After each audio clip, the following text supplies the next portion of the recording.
Bonjour à toutes et à tous, nous nous retrouvons aujourd'hui pour une nouvelle vidéo, la deuxième de ce mois de juin. Ce mercredi 8 juin, la mairie et la métropole de Lyon ont annoncé conjointement, à l'issue d'une conférence de presse devant le Palais du Commerce, un projet d'aménagement urbain de la presqu'île de Lyon appelé Vivre en presqu'île. Ce projet consiste en l'apaisement du quartier, à savoir plus d'espace pour les piétons et une végétalisation massive. Il est d'ailleurs ici important de ne pas parler de piétonisation, rappel fait maintes fois par la municipalité.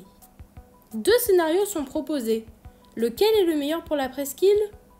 Afin de pouvoir vous forger votre propre avis sur le sujet, il sera question dans un premier temps d'évoquer le scénario 1 et le scénario 2 dans un second temps. Enfin, dans un troisième temps, il s'agira d'aborder les échéances à venir sur le projet. Le tout agrémenté d'un dossier photo comprenant des images d'illustration.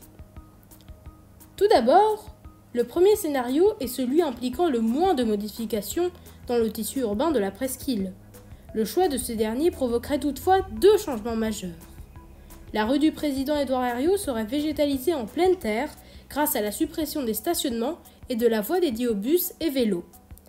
Tandis que les bus circuleront sur la voie automobile, un contresens cyclable sera maintenu. Enfin, le second changement concerne les abords de la place Bellecour et, là encore, la suppression des voies réservées aux bus, ceux sur les côtés nord et sud de la place.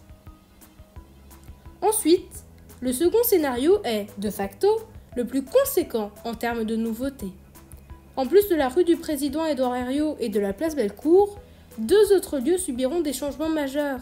La rue de la République, actuellement piétonne entre Bellecour et les Cordeliers et réservée aux bus, taxis et livraisons entre les Cordeliers et les terreaux, pourrait devenir intégralement piétonne.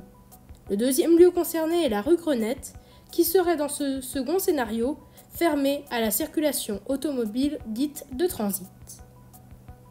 Enfin, de nombreuses échéances concernant ce projet d'apaisement sont à venir. Une concertation débutera le 20 juin, accompagnée d'une réunion publique au début du mois de juillet. La restitution de la concertation, sorte de bilan de ces deux étapes, aura lieu à la fin de l'année. Enfin, 3 étapes de travaux sont prévues entre 2023 et 2030. Les premiers travaux entre 2023 et 2024, la modification des tracés et la suppression de certaines voies des bus en 2025, et des travaux sur les espaces publics structurants, synonyme de majeur, entre 2025 et 2030.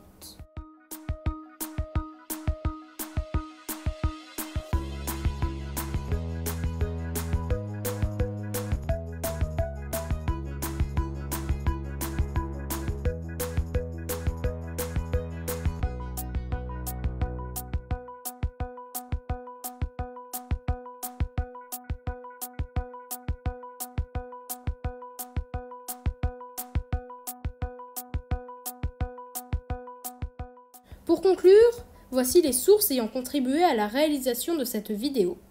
Merci de votre écoute.